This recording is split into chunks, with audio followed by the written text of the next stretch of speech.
ದೇವಸ್ಥಾನಕ್ಕೆ ಬರೋ ಪ್ರತಿಯೊಬ್ಬರು ಎರಡು ವಿಷಯಗಳನ್ನ ಜೊತೆಗೆ ತರ್ತಾರೆ. ಒಂದು ಭಕ್ತಿ, ಇನ್ನೊಂದು ನಂಬಿಕೆ.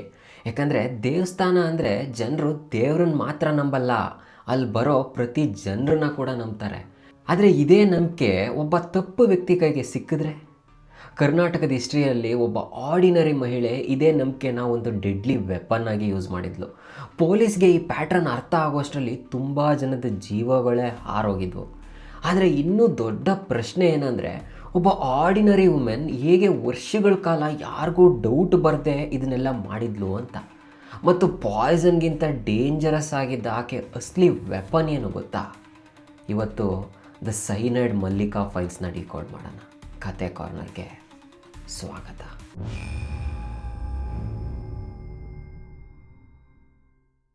ಒಂದು ಕ್ರೈಮ್ನ ಸಾಲ್ವ್ ಮಾಡೋದು ಪೊಲೀಸ್ಗೆ ಕಷ್ಟ. ಆದರೆ ಒಂದೇ ಪರ್ಸನ್ ಮಾಡಿದ ಮಲ್ಟಿಪಲ್ ಕ್ರೈಮ್ಸ್ನ ಕನೆಕ್ಟ್ ಮಾಡೋದು ಅದಕ್ಕಿಂತ ಕಷ್ಟ. ಏಕೆಂದರೆ ಒಂದೊಂದು ಇನ್ಸಿಡೆಂಟ್ ಬೇರೆ ಬೇರೆ ಡಿಸ್ಟಿಕಲ್ಲಾಗಿತ್ತು, ಬೇರೆ ಬೇರೆ ದೇವಸ್ಥಾನ, ಬೇರೆ ಬೇರೆ ವಿಕ್ಟಿಮ್, ಬೇರೆ ಬೇರೆ ಪೊಲೀಸ್ ಸ್ಟೇಷನ್. ಮೇಲ್ನೋಟಕ್ಕೆ ನೋಡಿದ್ರೆ ಇವೆಲ್ಲ ಸಪ್ರೇಟ್ ಕೇಸ್ ಥರನೇ ಕಾಣಿಸ್ತಿತ್ತು. ಕೆಲವೊಂದು ಅನ್ಎಕ್ಸ್ಪ್ಲೈನ್ಡ್ ಡೆತ್ಗಳು, ಕೆಲವೊಂದು ಮಿಸ್ಸಿಂಗ್ ಜ್ಯುವೆಲ್ರಿ, ಕೆಲವೊಂದು ಸಸ್ಪೀಷಿಯಸ್ ಇನ್ಸಿಡೆಂಟ್. ಯಾರಿಗೂ ಇವೆಲ್ಲ ಒಂದು ಚೈನ್ನ ಭಾಗ ಅಂತ ಅನ್ನಿಸ್ಲೇ ಇಲ್ಲ. ಆದರೆ ಒಂದೊಂದು ಕೇಸ್ ಫೈಲ್ ಕಂಪೇರ್ ಮಾಡ್ತಾ ಹೋದಾಗ ಪೊಲೀಸ್ಗೆ ಒಂದು ಕಾಮನ್ ಪ್ಯಾಟ್ರನ್ ಕಾಣಿಸೋಕ್ಕೆ ಶುರುವಾಯಿತು. ಪ್ರತಿ ವಿಕ್ಟಿಮ್ಗೂ ಈ ದೇವಸ್ಥಾನದ ಕನೆಕ್ಷನ್ ಇತ್ತು. ಪ್ರತಿ ಇನ್ಸಿಡೆಂಟ್ ನಂತರ ಜ್ಯುವೆಲ್ರಿ ಮಿಸ್ಸಿಂಗ್ ಇತ್ತು. ಮತ್ತು ಇನ್ವೆಸ್ಟಿಗೇಷನ್ ಡೀಪ್ ಆಗ್ತಾ ಹೋದಾಗ ಇನ್ನೊಂದು ಶಾಕಿಂಗ್ ಕಾಮನ್ ಲಿಂಕ್ ಸಿಗುತ್ತೆ, ಅದೇ ಸೈನೈಡ್. ಇದು ಕೋಇನ್ಸಿಡೆನ್ಸ್ ಆಗಿರಲಿಲ್ಲ. ಯಾರೋ ಒಬ್ಬರು ಒಂದೇ ಪ್ಯಾಟ್ರನ್ನ ಮತ್ತೆ ಮತ್ತೆ ರಿಪೀಟ್ ಮಾಡ್ತಿದ್ರು. ಮತ್ತು ಆ ಪ್ಯಾಟ್ರನ್ ಪೊಲೀಸ್ನ ಒಂದು ಹೆಸರಿನ ಹತ್ರ ಕರ್ಕೊಂಡು ಹೋಗುತ್ತೆ, ಅದೇ ಕೆಂಪಮ್ಮ. ಕರ್ನಾಟಕದ ಹಿಸ್ಟ್ರಿನಲ್ಲಿ ಜನರು ಬೇರೆ ಹೆಸರಿಂದನೇ ನೆನಪಿಸ್ಕೊಳ್ಳೋ ಒಬ್ಬಳು ಮಹಿಳೆ ಅಂದರೆ ಅದೇ ಸೈನೈಡ್ ಮಲ್ಲಿಕಾ. ಪೊಲೀಸ್ಗೆ ಈಗೊಂದು ಹೆಸರಂತೂ ಸಿಕ್ಕಿತ್ತು, ಅದೇ ಕೆಂಪಮ್ಮ. ಆದರೆ ಪ್ರಶ್ನೆ ಇನ್ನೂ ಏನಂದರೆ, ಒಬ್ಬ ಆರ್ಡಿನರಿ ಮಹಿಳೆ ಹೇಗೆ ಸೀರಿಯಲ್ ಕಿಲ್ಲರ್ ಆದ್ಲು ಅಂತ. ಕೆಂಪಮ್ಮ ಕರ್ನಾಟಕದ ಒಂದು ಆರ್ಡಿನರಿ ಕುಟುಂಬದಲ್ಲಿ ಹುಟ್ಟಿದ್ಲು. ಡಾಕ್ಟ್ರ್ ಅಲ್ಲ, ಇಂಜಿನಿಯರ್ ಅಲ್ಲ, ಸೈಂಟಿಸ್ಟ್ ಅಲ್ಲ, ಕ್ರಿಮಿನಲ್ ಬ್ಯಾಕ್ಗ್ರೌಂಡು ಇರಲಿಲ್ಲ. ಹೊರಗಿಂದ ನೋಡಿದ್ರೆ ಬೇರೆ ಯಾವುದೋ ಒಂದು ಮಿಡಲ್ ಕ್ಲಾಸ್ ಮಹಿಳೆ ಥರನೇ ಕಾಣಿಸ್ತಿದ್ಲು. ಆದರೆ ಆಕೆ ಪರ್ಸ್ನಲ್ ಲೈಫ್ನಲ್ಲಿ ಸಿಂಪಲ್ ಆಗಿರಲಿಲ್ಲ. ಮ್ಯಾರೇಜ್ ಪ್ರಾಬ್ಲಮ್ಸ್ ಇದ್ವು, ಫೈನಾನ್ಷಿಯಲ್ ಪ್ರಾಬ್ಲಮ್ಸು, ಸ್ಟೇಬಲ್ ಇನ್ಕಮ್ ಇಲ್ಲ. ಲೈಫ್ನಲ್ಲಿ ಒಂದ್ರ ಮೇಲೊಂದು ಕಷ್ಟ. ಬದುಕು ನಡ್ಸೋಕ್ಕೆ ಅವಳು ಸ್ಟಾರ್ಟಿಂಗು ಮೋಸ ಮಾಡಿ ಬದುಕೋಕ್ಕೆ ಶುರು ಮಾಡಿದ್ಲು.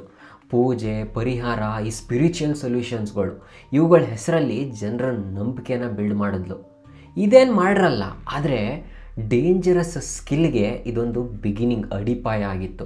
ಜನರನ್ನು ನಂಬಿಸೋದು, ಒಮ್ಮೆ ಒಬ್ಬ ವ್ಯಕ್ತಿ ನಿಮ್ಮನ್ನು ನಂಬಿದ್ರೆ ಮನಿಪ್ಯುಲೇಟ್ ಮಾಡೋದು ತುಂಬ ಈಸಿ. ಈ ಸತ್ಯ ಕೆಂಪಮ್ಮಗೆ ಬೇರೆ ಎಲ್ಲರಿಗಿಂತ ಮುಂಚೆನೇ ಅರ್ಥ ಆಗಿತ್ತು. ಮತ್ತು ಇದೇ ರಿಯಲೈಸೇಷನ್ ಮುಂದಿನ ವರ್ಷಗಳಲ್ಲಿ ಕರ್ನಾಟಕದ ಹಿಸ್ಟ್ರಿನಲ್ಲಿ ಒಬ್ಬಳಾಗಿ ಉಳ್ಕೋತಾಳೆ. ಜನರನ್ನು ನಂಬಿಸೋದು ಇದು ಕೆಂಪಮ್ಮ ಕಲಿತ ಬಿಗ್ಗೆಸ್ಟ್ ಸ್ಕಿಲ್. ಆದರೆ ನಂಬಿಕೆ ಗಳಿಸ್ಕೊಂಡ್ರೆ ಸಾಕಾ? ಇಲ್ಲ, ಅದನ್ನು ಹೇಗೆ ಯೂಸ್ ಮಾಡಬೇಕು ಅನ್ನೋದು ಕೂಡ ಅವಳು ಅರ್ಥ ಮಾಡ್ಕೊಂಡಿದ್ಲು. ಕೆಂಪಮ್ಮ ಯಾರನ್ನೋ ರ್ಯಾಂಡಮಾಗಿ ಟಾರ್ಗೆಟ್ ಮಾಡ್ತಿರಲಿಲ್ಲ. ಆಕೆ ವಿಕ್ಟಿಮ್ಸ್ ಒಂದೊಂದು ಕಾಮನ್ ಪ್ಯಾಟ್ರನ್ ಇತ್ತು. ಕಷ್ಟದಲ್ಲಿದ್ದ ಜನಗಳು, ಫ್ಯಾಮಿಲಿ ಪ್ರಾಬ್ಲಮ್ಸ್ಗಳು, ಹೆಲ್ತ್ ಪ್ರಾಬ್ಲಮ್ಸ್ಗಳು, ಈ ದುಡ್ಡಿನ ಸ್ಟ್ರಗಲ್ಸು, ಅಥವಾ ಬದುಕಲ್ಲಿ ಯಾವುದೋ ಒಂದು ಸೊಲ್ಯೂಷನ್ ಹುಡುಕ್ತಾ ಇದ್ದ ಮಹಿಳೆಯರು. ಕಷ್ಟ ದೊಡ್ಡದಾಗಿದ್ದರೆ ಹೋಪ್ ಕೂಡ ದೊಡ್ಡದಾಗಿರುತ್ತೆ. ಹೋಪ್ ದೊಡ್ಡದಾಗಿದ್ದರೆ ನಂಬಿಕೆ ಬೇಗ ಹುಟ್ಟುತ್ತೆ. ಅವಳು ಮೊದಲು ಅವ್ರ ಜೊತೆ ಮಾತಾಡ್ತಿದ್ಲು, ಅವ್ರ ಪ್ರಾಬ್ಲಮ್ಸ್ನ ಕೇಳ್ತಿದ್ಲು, ಕಾನ್ಫಿಡೆನ್ಸ್ ಕೊಡ್ತಿದ್ಲು. ಸ್ವಲ್ಪ ಸಮಯದಲ್ಲೇ ಅಪರಿಚಿತರಾಗಿದ್ದ ಅವಳು ನಂಬಿಕಸ್ಥ ಪರ್ಸನ್ ಆಗಿ ಚೇಂಜ್ ಆಗ್ತಿದ್ಲು.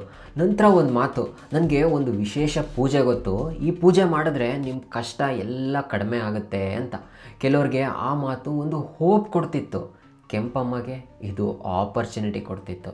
ಆದರೆ ಇಲ್ಲಿಂದ ಸ್ಟೋರಿ ಇನ್ನೂ ಡೇಂಜರಸ್ ಆಗುತ್ತೆ. ಯಾಕಂದರೆ ಈ ವಿಕ್ಟಿಮ್ಗಳು ಟ್ರಸ್ಟ್ ಮಾಡಿದ್ರು, ದೇವಸ್ಥಾನಕ್ಕೆ ಬಂದರು, ಆಮೇಲೆ ಎಕ್ಸಾಕ್ಟ್ಲಿ ಏನಾಗ್ತಿತ್ತು? ಕೋರ್ಟ್ ಮತ್ತು ಪೊಲೀಸ್ ಇನ್ವೆಸ್ಟಿಗೇಷನ್ ಪ್ರಕಾರ ಕೆಂಪಮ್ಮ ಈ ಜನಗಳನ್ನ ದೇವಸ್ಥಾನದ ಯಾರೂ ಬರ್ದೇ ಇರೋ ಒಂದು ಜಾಗಕ್ಕೆ ಕರ್ಕೊಂಡು ಹೋಗ್ತಿದ್ಲು. ಪೂಜೆ ಕಂಪ್ಲೀಟ್ ಆಗಬೇಕಾದ್ರೆ ಯಾರೂ ಡಿಸ್ಟರ್ಬ್ ಮಾಡಬಾರ್ದು ಅಂತ ನಂಬಿಸ್ತಿದ್ಲು. ಆಮೇಲೆ ಇದು ಪೂಜೆಯ ಒಂದು ಭಾಗ ಅಂತ ಹೇಳ್ತಿದ್ಲು. ವಿಕ್ಟಿಮ್ಸ್ಗೆ ಒಂದು ಪದಾರ್ಥ ತಿನ್ನಕ್ಕೆ ಕೊಡ್ತಿದ್ಲು. ಅವ್ರಿಗೆ ಅದರಲ್ಲಿ ವಿಷ ಇದೆ ಅನ್ನೋ ಒಂದು ಐಡಿಯಾ ಕೂಡ ಇರಲಿಲ್ಲ. ಸ್ವಲ್ಪ ಸಮಯದ ನಂತರ ಆ ಜನ ಪ್ರಜ್ಞೆ ತಪ್ಪಿ ಬಿದ್ದೋಗ್ತಿದ್ರು ಅಥವಾ ಕೊಲ್ಯಾಪ್ಸ್ ಆಗ್ತಿದ್ರು. ಆ ಸಂದರ್ಭನ ಯೂಸ್ ಮಾಡಿಕೊಂಡು ಅವ್ರ ಜ್ಯುವೆಲ್ರಿ ಮತ್ತು ಬೆಲೆ ಬಾಳೋವಂಥ ವಸ್ತು ಏನೇನು ಸಿಗುತ್ತೆ ಅದನ್ನೆಲ್ಲ ಕದೀತಿದ್ಲು. ಮೇಲ್ನೋಟಕ್ಕೆ ಒಂದೊಂದು ಇನ್ಸಿಡೆಂಟ್ ಬೇರೆ ಬೇರೆ ಥರ ಕಾಣಿಸ್ಬೋದು, ಆದರೆ ಪೊಲೀಸ್ಗೆ ಇದು ಒಂದೇ ಕೇರ್ಫುಲಿ ಪ್ಲ್ಯಾಂಡ್ ಪ್ಯಾಟ್ರನ್ ಅಂತ ಅರ್ಥ ಆಗೋಕ್ಕೆ ಶುರು ಆಯಿತು. ಈ ಕೇಸ್ಗೆ ಹೆಸರು ಕೊಟ್ಟ ವಿಷಯ ಸೈನೈಡ್. ಆದರೆ ಯಾಕೆ ಸೈನೈಡು ಅಲ್ವಾ? ಇನ್ವೆಸ್ಟಿಗೇಷನ್ ಮತ್ತು ಫಾರೆನ್ಸಿಕ್ ರಿಪೋರ್ಟ್ ಕಂಪೇರ್ ಮಾಡಿದಾಗ ಗೊತ್ತಾಗುತ್ತೆ, ಮಲ್ಟಿಪಲ್ ಕೇಸಸಲ್ಲಿ ಅದೇ ಪಾಯ್ಸನ್ ಸಬ್ಸ್ಟೆನ್ಸ್ ಐಡೆಂಟಿಫೈ ಆಗೋಕ್ಕೆ ಶುರು ಆಯಿತು. ಇದೇ ಪೊಲೀಸ್ಗೆ ಬಿಗ್ಗೆಸ್ಟ್ ಬ್ರೇಕ್ತು. ಒಂದಲ್ಲ ಎರಡಲ್ಲ, ಮತ್ತೆ ಮತ್ತೆ ಅದೇ ಪಾಯ್ಸನ್. ಈಗ ಪೊಲೀಸ್ಗೆ ಕ್ಲಿಯರ್ ಆಯಿತು, ಇದು ರ್ಯಾಂಡಮ್ ಡೆತ್ ಅಲ್ವೇ ಅಲ್ಲ, ಒನ್ ಕ್ರಿಮಿನಲ್, ಒನ್ ಪ್ಯಾಟ್ರನ್. ಇದೇ ಇನ್ವೆಸ್ಟಿಗೇಷನ್ನ ಸ್ಟ್ರಾಂಗ್ ಮಾಡ್ತು ಮತ್ತು ಮೀಡಿಯಾ ಕೂಡ ಕೆಂಪಮ್ಮನ ಸೈನೈಡ್ ಮಲ್ಲಿಕಾ ಅಂತ ಕರೆಯೋಕ್ಕೆ ಶುರು ಮಾಡ್ತು. ಆದರೆ ಪಾಯ್ಸನ್ ಮಾತ್ರ ಈ ಕ್ರೈಮ್ಸ್ನ ಪಾಸಿಬಲ್ ಮಾಡಲಿಲ್ಲ. ಅದಕ್ಕಿಂತ ಮುಂಚೆ ಅವಳು ಯೂಸ್ ಮಾಡಿದ್ದು ನಂಬಿಕೆ. ಇಷ್ಟು ಸಲ ಅದೇ ಪ್ಯಾಟ್ರನ್ ರಿಪೀಟ್ ಆದರೂ ಯಾಕೆ ಅಷ್ಟೊಂದು ವರ್ಷ ಆಯಿತು? ಯಾಕೆ ಯಾರಿಗೂ ಡೌಟ್ ಬರಲಿಲ್ಲ ಅಲ್ವಾ? ಇದಕ್ಕೆ ಆನ್ಸರ್ ಹ್ಯೂಮನ್ ಸೈಕಾಲಜಿಲಿದೆ. ನಾವು ಡೇಂಜರಸ್ ಪರ್ಸನ್ ಅಂದರೆ ಏನು ಇಮ್ಯಾಜಿನ್ ಮಾಡ್ಕೋತೀವಿ? ಅಗ್ರೆಸಿವ್ ಫೇಸು, ಯಾವುದೋ ಡೇಂಜರಸ್ ಆಗಿ ಆ ಥರ ಇಮ್ಯಾಜಿನ್ ಮಾಡ್ತೀವಿ. ಆದರೆ ರಿಯಾಲಿಟಿ ಬೇರೆ. ಮೋಸ್ಟ್ ಡೇಂಜರಸ್ ಪೀಪಲ್ ಡೇಂಜರಸ್ ಥರ ಕಾಣಿಸೋದೇ ಇಲ್ಲ. ಕೆಂಪಮ್ಮ ಅದನ್ನು ತುಂಬ ಚೆನ್ನಾಗಿ ಅರ್ಥ ಮಾಡ್ಕೊಂಡಿದ್ಲು. ಥ್ರೆಟ್ ಇಲ್ಲ, ಫೋರ್ಸ್ ಇಲ್ಲ, ಜನರೇ ಅವಳ ಮೇಲೆ ನಂಬಿಕೆ ಇಟ್ಟು ಬರ್ತಿದ್ರು. ಅದೇ ನಂಬಿಕೆ ಅವಳ ಬಿಗ್ಗೆಸ್ಟ್ ಪ್ರೊಟೆಕ್ಷನ್ ಆಯಿತು. ಇನ್ನೊಂದು ರೀಸನ್, ಪ್ರತಿ ಇನ್ಸ್ಟೆಂಟ್ ಬೇರೆ ಬೇರೆ ಡಿಸ್ಟಿಕಲ್ಲಿ ನಡೀತಿತ್ತು. ಬೇರೆ ಬೇರೆ ಪೊಲೀಸ್ ಸ್ಟೇಷನ್ನು, ಬೇರೆ ಆಫೀಸರ್ಸು, ಬೇರೆ ಇನ್ವೆಸ್ಟಿಗೇಷನ್ನು. ಇನ್ಫಾರ್ಮೇಷನ್ ಶೇರೇ ಆಗ್ತಿರಲಿಲ್ಲ. ಅದಕ್ಕೆ ಒಂದೊಂದು ಫೈಲು ಸಪ್ರೇಟ್ ಮಿಸ್ಟ್ರಿಯಾಗೇ ಉಳಿದಿತ್ತು. ಆದರೆ ಎಲ್ಲ ಪರ್ಫೆಕ್ಟ್ ಕ್ರೈಮ್ಗಳಲ್ಲೂ ಒಂದು ವೀಕ್ನೆಸ್ ಇರುತ್ತೆ, ಮಿಸ್ಟೇಕ್. ಮತ್ತು ಆ ಮಿಸ್ಟೇಕ್ನ ಕೆಂಪಮ್ಮ ಕೂಡ ಮಾಡಿದ್ಲು. ಅದೇ ಮಿಸ್ಟೇಕ್ ವರ್ಷಗಳ ಕಾಲ ಮರೆಯಾಗಿದ್ದ ಸತ್ಯನ ಹೊರಗೆ ತಂದಿತ್ತು. ಪೊಲೀಸ್ ಇನ್ವೆಸ್ಟಿಗೇಷನ್ ಇನ್ನೂ ಮುಂದುವರಿತಿದ್ದಂತೆ ಈ ಎವಿಡೆನ್ಸು, ವಿಟ್ನೆಸ್ ಸ್ಟೇಟ್ಮೆಂಟ್ಸು, ರಿಕವರ್ಡ್ ಜ್ಯುವೆಲ್ರಿಗಳು, ಫೊರೆನ್ಸಿಕ್ ರಿಪೋರ್ಟ್ಸು ಎಲ್ಲ ಒಂದೊಂದಾಗಿ ಕನೆಕ್ಟ್ ಆಗೋಕ್ಕೆ ಶುರು ಆಯಿತು. ಮೊದಲು ಸಪ್ರೇಟಾಗಿ ಕಾಣಿಸ್ತಿದ್ದ ಫೈಲ್ಸ್ಗಳು ಈಗ ಒಂದೇ ಸ್ಟೋರಿನ ಚಾಪ್ಟರ್ಸ್ ಥರ ಕಾಣಿಸ್ತಿದ್ವು. ಕೋರ್ಟ್ಸ್ ರೆಕಾರ್ಡ್ ಪ್ರಕಾರ ಎವಿಡೆನ್ಸ್ ಚೈನ್ ಸ್ಟ್ರಾಂಗ್ ಆಗ್ತಾ ಹೋಯಿತು. ಕೊನೆಗೆ ಪೊಲೀಸ್ ಕೆಂಪಮ್ಮನ ಅರೆಸ್ಟ್ ಮಾಡಿದ್ರು. ಆದರೆ ಕೇಸ್ ಮುಗಿಲಿಲ್ಲ. ಕೋರ್ಟಲ್ಲಿ ಇನ್ನೊಂದು ಪ್ರಶ್ನೆ ಎದುರಾಯಿತು, ಇವೆಲ್ಲ ಯಾಕೆ ಮಾಡಿದ್ಲು ಅಂತ. ಇನ್ವೆಸ್ಟಿಗೇಷನ್ ಪ್ರಕಾರ ಗೊತ್ತಾಗಿದ್ದು ಫೈನಾನ್ಷಿಯಲ್ ಗೇನ್ ಪ್ರೈಮರಿ ಮೋಟಿವ್ ಅಂತ ಎಸ್ಟಾಬ್ಲಿಷ್ ಮಾಡಿದ್ರು. ಜ್ಯುವೆಲ್ರಿ, ಕ್ಯಾಶು, ಮನಿ ರಿಪೀಟೆಡ್ ಪ್ಯಾಟ್ರನಲ್ಲಿ ಕಾಣಿಸ್ತಿತ್ತು. ಆದರೆ ಈ ರಿಪೀಟೆಡ್ ಸಕ್ಸಸ್ ಆಕೆ ಕಾನ್ಫಿಡೆನ್ಸ್ನ ಜಾಸ್ತಿ ಮಾಡಿತ್ತು. ಒಂದು ಸಲ ಎಸ್ಕೇಪು, 2 ಸಲ ಎಸ್ಕೇಪು, ಮತ್ತೆ ಮತ್ತೆ ಎಸ್ಕೇಪು.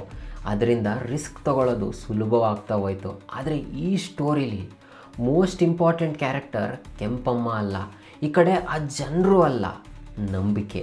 ಈ ಸ್ಟೋರಿ ರಿಲಿಜನ್ ಬಗ್ಗೆ ಅಲ್ಲ, ದೇವಸ್ಥಾನದ ಬಗ್ಗೆ ಅಲ್ಲ, ಭಕ್ತಿ ಬಗ್ಗೆ ಕೂಡ ಅಲ್ಲ.